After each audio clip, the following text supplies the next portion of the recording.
Good morning, everyone, and welcome to the Rangers Review morning briefing. It is Wednesday, the 25th of September. It's match day -1, as the kids call it these days. And to look ahead to the game in Malmo, Joshua Barrie joins me from Malmo. How's it going, Joshua?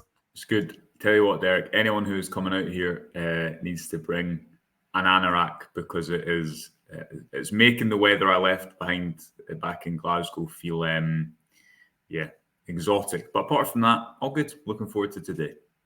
Yeah, I better pack my raincoat for tomorrow. Oh, yeah, what's the temperature like over there? Is it warm? Is it cold? What's it like? It's very like home, I would say. Very like home. But apart from very like home, it's kind of been thundery showers today and yesterday. Pack your jacket. I didn't bring it. I made the big mistake of not bringing the right jacket, which I'll continue to pay for over the next couple of days, obviously. What's Malmo like? You went out a wee bit last night. Did you? As the stadium's quite a wee bit away from the centre, isn't it? Yeah, stadium's quite. I think it's probably about a half-hour, 40-minute walk from the kind of the main train station. It's nice, pretty small. It doesn't feel that big. Going up to the stadium today, obviously both press conferences. Rangers slightly later. I think they are 5:30 UK time. Might be 6:30. Can't exactly remember. In Malmo earlier in the day as well. So we'll have all the coverage from that and a little bit of a look around the stadium before each press conference as well. Yeah, you're right. 6:30 local time. So yeah, around about 5:30. It's flights permitting. I've been to press conferences before when Rangers have been abroad, and it's dependent on flights hitting the tarmac on time and what have you. So let's hope that the team are bang on in time, and then we'll hear from the manager and whatever player is put up for the press a little bit later on. You will have seen on the website this morning, Vaclav Cerny has been speaking. Of course, a loan signing from Wolfsburg. I'd imagine he will start on Thursday and said some interesting things about his move to Rangers. I'll read you some of the quotes and we can discuss that and how we feel he's been getting on over on what has been a problematic position for Rangers for years. He says, I've been through a lot during my career. 2 big injuries, so that forms how you are, your experiences from the previous clubs, but also you personally. I'm just enjoying myself being on the pitch, and I just want to give this club back what they've given me until now. For me, it's a clear thing I want to pay back. As a football player, you play for a club, you play for your teammates, for your coaches, but when you're injured for so long, all of a sudden, you're basically on your own. That's what is a struggle, actually. You have to find the mentality deep down to come through it, because we all have examples of players who don't come out of those injuries. So those are the things that tested me, and you quickly realise what it means to play on these stages. It makes you enjoy it even more. And he said, literally, that's why I'm the kind of player that I am now. I want to score every game. I want to be important every game, even though it's not impossible sometimes. It's not possible sometimes. I know that, but that's the big thing that brings me forward and what I want to give to this amazing club right now.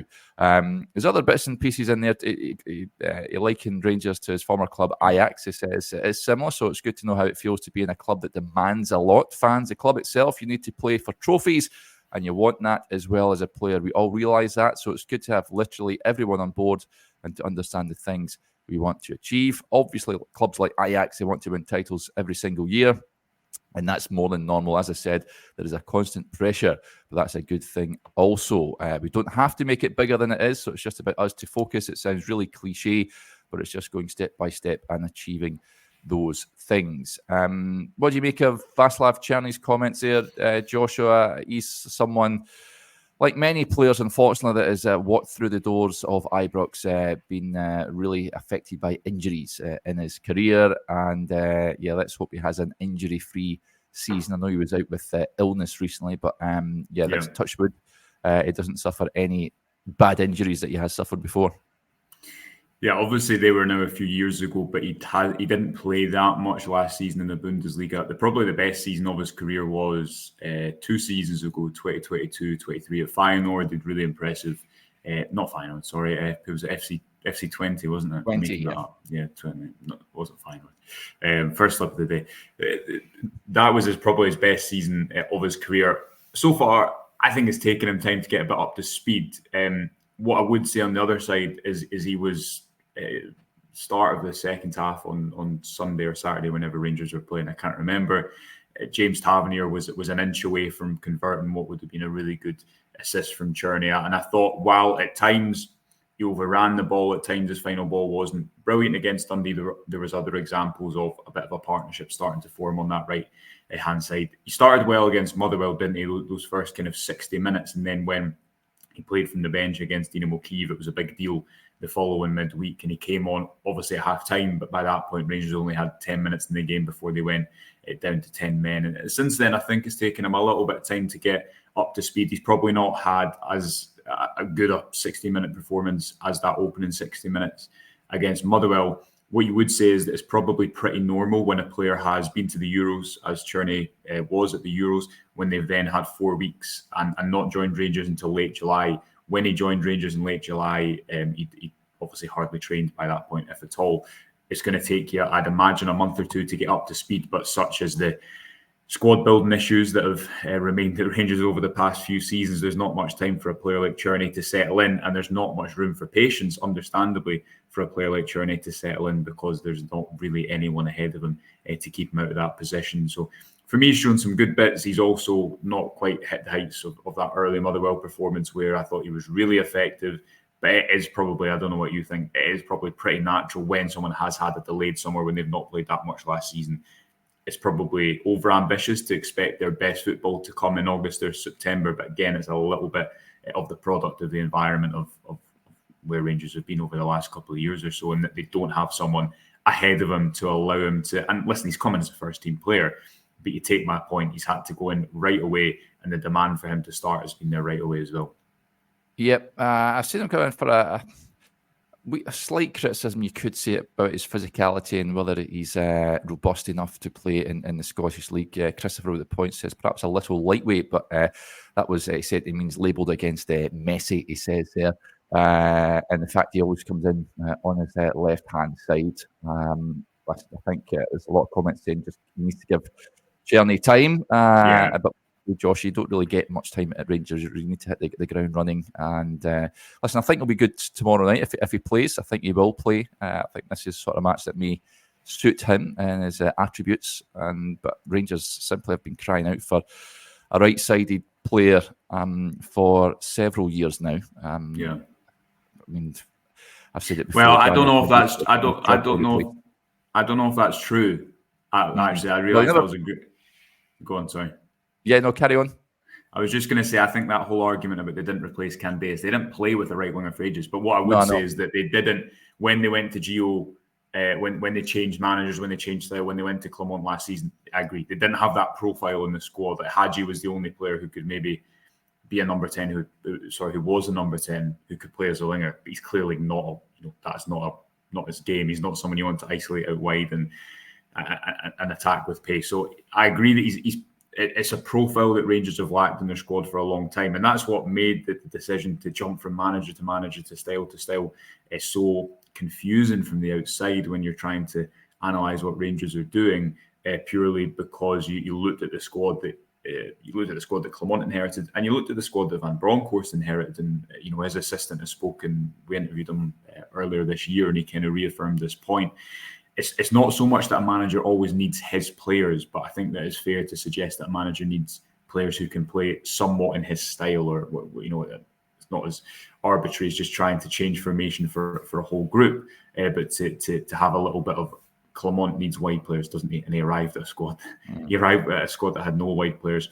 And still, you can see that when an injury happens there, when someone like Matondo's out or Cortez is out at the start of the season, Rangers are still at light in those positions. Cortez can play on the right-hand side, and he has played on the right-hand side quite a lot for especially his under-23, the under-23 Colombian side.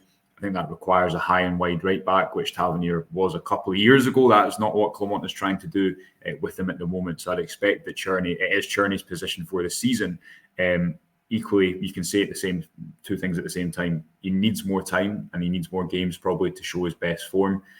But people also will demand that he starts to make those kind of game-changing performances that we saw in his first start against Motherwell a couple of months ago. That those start to come up more often because Rangers need those players in the final third at the moment.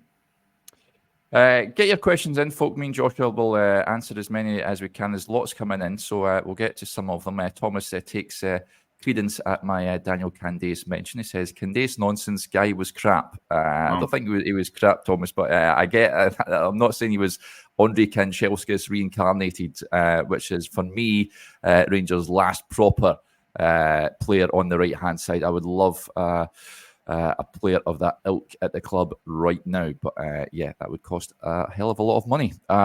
This is a point we sort of touched on when we came on in the afternoon briefing yesterday. We won't go into it too much because we spoke a fair bit yesterday on it. But RFC72 says, right now I'd prefer Hadji to Cerny on the right, apart from Cerny's goal.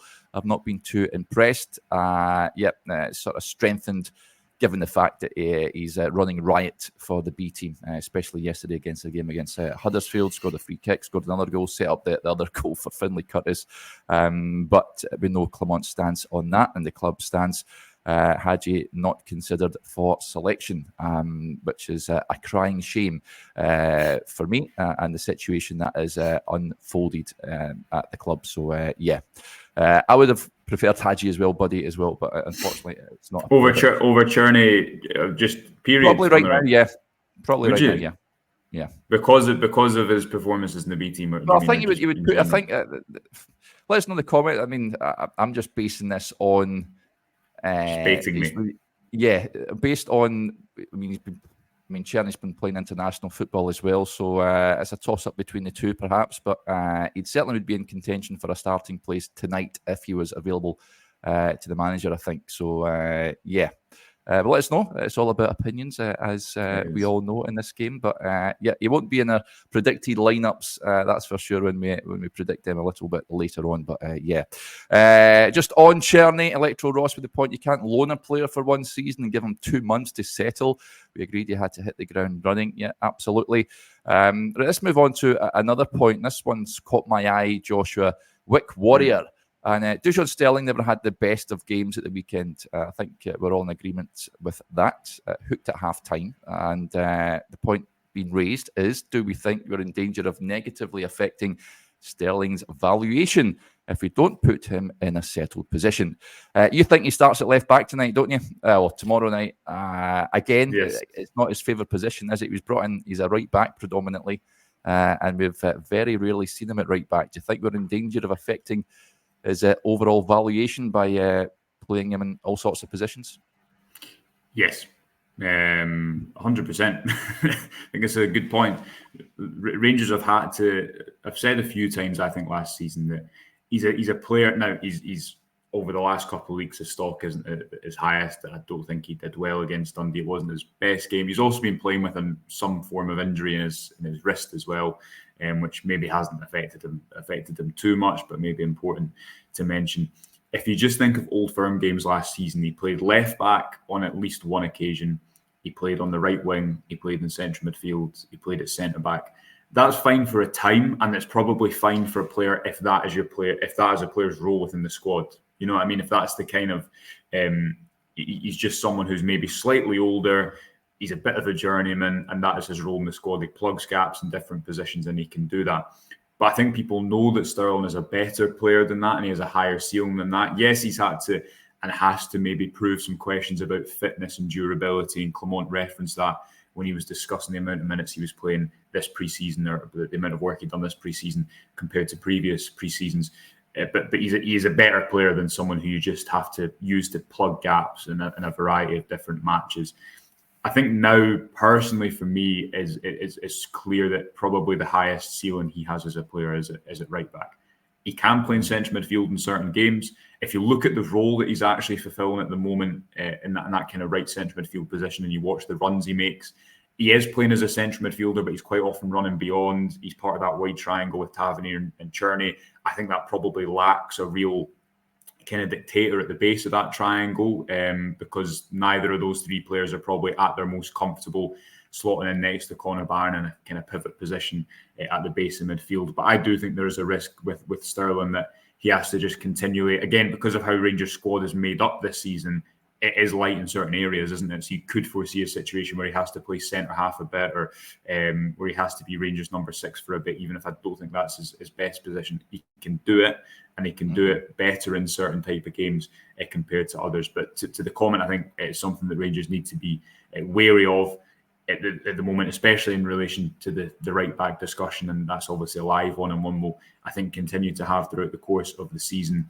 because you've got the situation there. It's not as if Tavernier is someone who can then go and play in a different position. We've seen him adopt this narrower role under Clement, and aspects of that suit him. I think aspects of it don't as well. So it's going to be interesting to see what happens over the course of the season. I just think that to the initial comments point, is it a coincidence that sometimes when you've watched Sterling over the last couple of weeks, he hasn't been at his best? I don't think so, because he spent so much of the last season performing really well, and people shouldn't forget that. And he is a technical player. He's someone who's played at a really high level all throughout his youth career and played in a lot of different positions. But obviously, predominantly that position was as a right back, as a right wing back. And it's going to be interesting to see what Clement does to try and get the best out of him throughout the campaign. I don't know what you think on that. I get input. I mean, Thomas says that he's played left back at Stoke. Yeah, he has played different positions. Yeah. He's very, very versatile, of course. But I mean, you'd have thought, I'm sure himself, that he'd had more matches at right back than what he has had at this moment in time. Tavernier, of course, the manager does not look like dropping him anytime soon, despite saying he wouldn't play every single game in the summer. He clearly doesn't trust the other options that are available to him to rest James Tavernier at this moment in time. So I don't think we're going to see him at right back anytime soon. So I think it is going to just be a case of if there's a gap needing plugged, then he will be one of the candidates to plug it. So that is that. I think in an ideal situation, Derek, you'd have, how many games will Rangers play this season? Over 50? I can't think with the Europa League. Depend 55 games, let's say. In an ideal situation, if you had a little bit more cover at the base of midfield, and this is where someone like Bailey Rice comes into the conversation as well, or Nico Raskin alongside Connor Barron, who we know is going to play a lot of football in there. In an ideal situation, you probably could say, right, Caston Virgil, he's your utility player. He can play in a lot of different positions. He's able to play at the base of midfield, and that was one of the reasons that Rangers moved to sign him at the end of the transfer market, because they felt they needed that versatility in that area of the pitch. He's played at centre half at Groningen. He's played at left back and right back. He's played at the base of midfield. In my mind, he should be the one who Rangers don't have as much of a responsibility to develop him, because he's not their player. He's to the earlier comment about a lone player having to make an immediate impact. In regards to this conversation, a lone player maybe being the one who has to jump around, play left back now and again. Could at times, when I spoke to one of his former coaches, he suggested that at times his pace next to someone like Robin Proper, the experience of Proper next to Caston Virgil, who is an aggressive defender, but also has the athleticism that Proper is not. Maybe that could work at times. And then you have Tavernier and Sterling rotating. Sterling, who hasn't been able to he has had a few injuries since he came to the club, so he's maybe still got that durability to build up. You split the game time there a little bit. You keep them both fresh. You maybe play Sterling in 5 or 6 games in central midfield that suit him.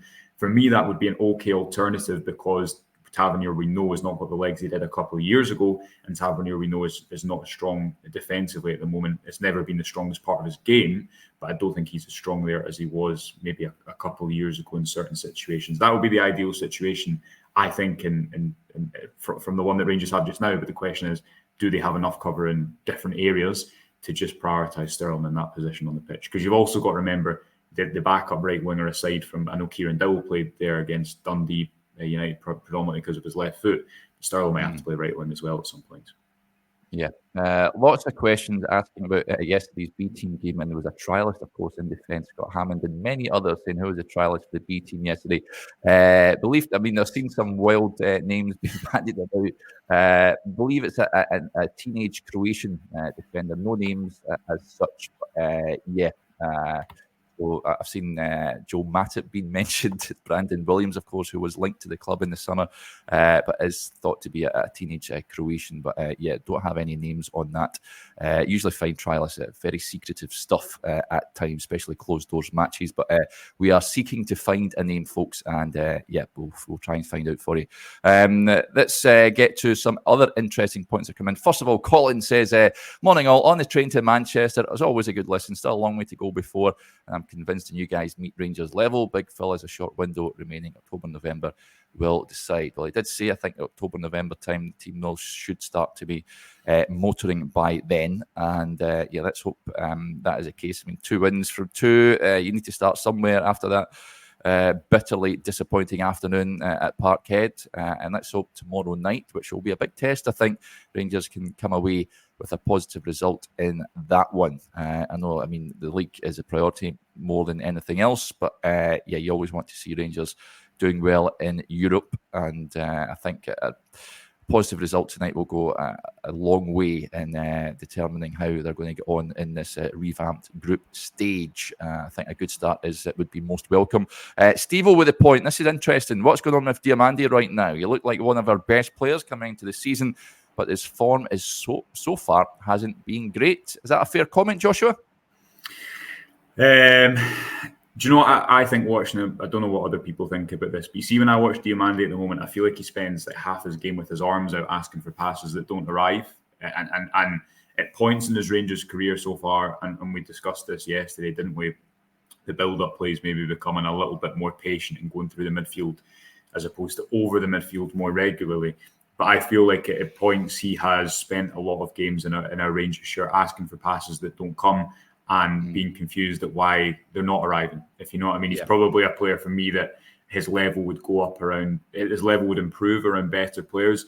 Clearly, he's got a lot of tools as a footballer. He can do a lot of different things. Clement said that when he came into the club, someone who's able to play the base midfielder at the top of it. He can pass or carry the ball. And again, he's someone that's been thrown in right away and stayed in the Rangers team since he came in. I can understand the comment as well if you look back to last season, because he scored against Hearts and St Johnstone away from home, didn't he? Hearts at home in that 5-0 win. And he's not really been in amongst the goals that much since that point. So I don't think he's... if you were to ask him to assess his season so far, I'm pretty sure he would say that he's not hit his top level, or he's been disappointed with certain performances. But I also, maybe to Neil's point, maybe that style of play is moving slightly, as we saw in Sunday's game. Was it Sunday or Saturday? Saturday night. Saturday, I know yeah. you mean. Sorry. Yeah, it was a late Saturday, Saturday. I do think the style of play maybe is changing a bit, that Rangers aren't going over the top of the midfield so much. I still think it will take time for them to become a really good team in possession, and they probably need a couple more players who are really comfortable on the ball in the midfield to help that. Clement still wants to go forward quickly, still wants to move play vertically, and at times I think you see Diamandi standing wondering why is that pass not arrived to me when he would think it's the best one. So probably a bit of both without wanting to sit on the fence too much. I agree with the initial comment that I don't think he's been in brilliant form this season, but equally at times I just wonder how much this style of play at the moment is suiting him, and whether he needs to just a little bit more of an adaptation period to what's required of him in a Rangers shirt, because I don't know if I'm the only one that notices it, but I do feel like he's always asking for passes and confused at why they're not arriving. Yeah, interesting. Scott with the point says Dio is better with Raskin when he's alongside him. And Random Madness says the problem with Dio is he's carrying the golden ball. He couldn't get a game for Aberdeen. No. He's doing everything in the centre of the park himself. So, he's not a big fan of Connor Barron. I think he's in the minority there, because Connor Barron for me has been the signing of the summer, Joshua. He's at certainty to start tomorrow night. Have you been surprised at how many games he has played so far in the Rangers jersey? Yes, I don't think he's been signing. For me, the signing in the summer is Chefty, but that is my pro Chefty bias. Yeah, he's pushing him. He's pushing him at this moment in time. He's a Rangers review favourite, Chefty at the moment. But I think Barron's been good. There is a valid comment. This is someone who obviously didn't play a lot of football, or he did play. I think he played 24, 25 minutes for Aberdeen last season. But he's been good. Do I don't think you can fault the fact that Clement clearly really likes him. He takes responsibility. I don't think there's many performances you could, Old Firm okay, but you could point at a lot of people and say he wasn't at his best on that day. The concern would be over the course of the season, do you have enough in that number 6 position? And the answer is no. I mean, Clement's admitted that effectively publicly as well. Nico Raskin is a player who he's not really thrown back in or built around much at all since he came to the club last October. And obviously Raskin and Diomande have only played together a few times really at the end of last season. They played together in the Scottish Cup final where I thought they were generally good. Apart from that, the whole midfield made errors in the lead up to Celtic's winner late on. But yeah, Barron, I think that's a bit harsh. And I mean, he's been good. You can simultaneously say he's been good and impressed so far, and also add that at points I think Rangers, the lack of out and out experience as a number 6, because you've got to remember that Barron has played in different positions throughout his career as well, and the lack of out and out experience at number 6 I think will come back to bite Rangers at points throughout this season, and that is again something that Clement is in as much admitted by admitting that Rangers didn't get that number 6 profile that they needed in the transfer window this summer. I think I really wanted to see a number 6, and we know they were linked with a number of players, but unfortunately they were unable to bring someone in. Steve with an interesting point. He says, do you think the ideal 3 behind the striker will be Cortez, Bayrami and Cerny once all of them are properly up to speed? Yes, ideally. The issue is Tom Lawrence is certainly, I mean, the guy's playing really well. You've got to admit that. He's doing well under the manager at this moment in time. With Hibs on the horizon on Sunday, and is he able to start both matches, Thursday and Sunday? I would like to see Bayrami tomorrow night starting in the 10 role. Joshua, I would like to see actually what Steve says here. That sort of forward-thinking 3. Do you think he will go with that, the manager?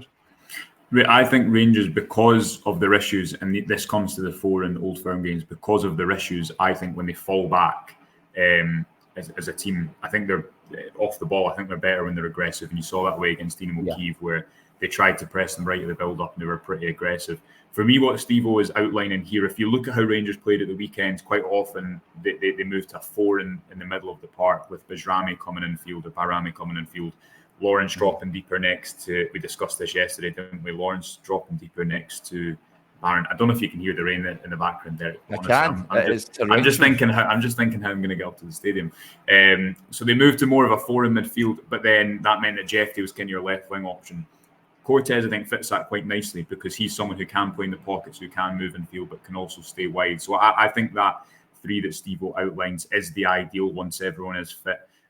Because then you have Diomande, Barron, Bayrami, and Cortez as an option of going to a kind of box 4 or overload at some point if Rangers choose to do so. With Chefty as your option on the left wing, they become a little bit more variable with the profile of player they have compared to last season. I would probably expect Lawrence to not start tomorrow, but start on Sunday. If one of those two options. If it were to be one of those two options with Diomande and Barron at the base of midfield tomorrow. But again, the question we keep asking, when is Nico Raskin going to get some football? Because he needs to get it at some stage. I know. In theory. It's very attacking for me for an away match. As much as I would love to see it in Rangers to really go after Malmo, I'm not entirely sure if Clement will go down that route. And then, of course, left back is you think Sterling's going to get a shout? I've already said I want to see Robbie Fraser start the game at left back, but I think Sterling may be the option. Casemiro also vying for that role as well, I would imagine. But we'll hear from the manager a little bit later on this evening. If times are met, then around about 6:30 local time, which will be 5:30 UK time. So we'll get an idea of who is available. Let's hope there's no niggles or anything like that. You're on with Johnny a little bit later on, Joshua. Yes, we will be live after the press conference to discuss the press conference. So interested to see what Clement has to say there. But lots of coverage to come for people over the next couple of days. We'll obviously be live before and after the game as well. And listen, if Rangers can go and get some sort of result, then it does. And I certainly feel like kind of taking a temperature check of people that Europe is less of a factor compared to previous seasons. But if it can be something that boosts morale, then it'll be welcome. Going to be difficult to get a result tomorrow night. So interested to see what the Malmo manager has to say today, and Clermont slightly later on tonight. You'll get full coverage of to be able to watch it or read it in full on the website and on the YouTube channel. Yeah, it's one of those ones. I remember when Gerrard, when Rangers ironically played Malmo that year, and they get put out. Everyone was like, "Oh, can't be bothered with the Europa League again." And then Gio comes in, Dortmund happens, and then everyone's getting excited. So I think it will be. I think it can sort of motor along nicely, and then at turn of the year, if we're looking towards the knockout stage, and I think folk can get pretty excited once again. But yeah, totally get the mood music around it just now. But yeah, I'm sure the fans who are heading out there should be about a couple of thousand or so out there in Malmo for the game tomorrow. So yeah, very much looking forward to it. Right, Joshua, as he said, we'll be back with Johnny a little bit later, folks. I'll be on tomorrow morning. We hope you can join us for that. If I don't speak to you, enjoy your Wednesday. Bye for now.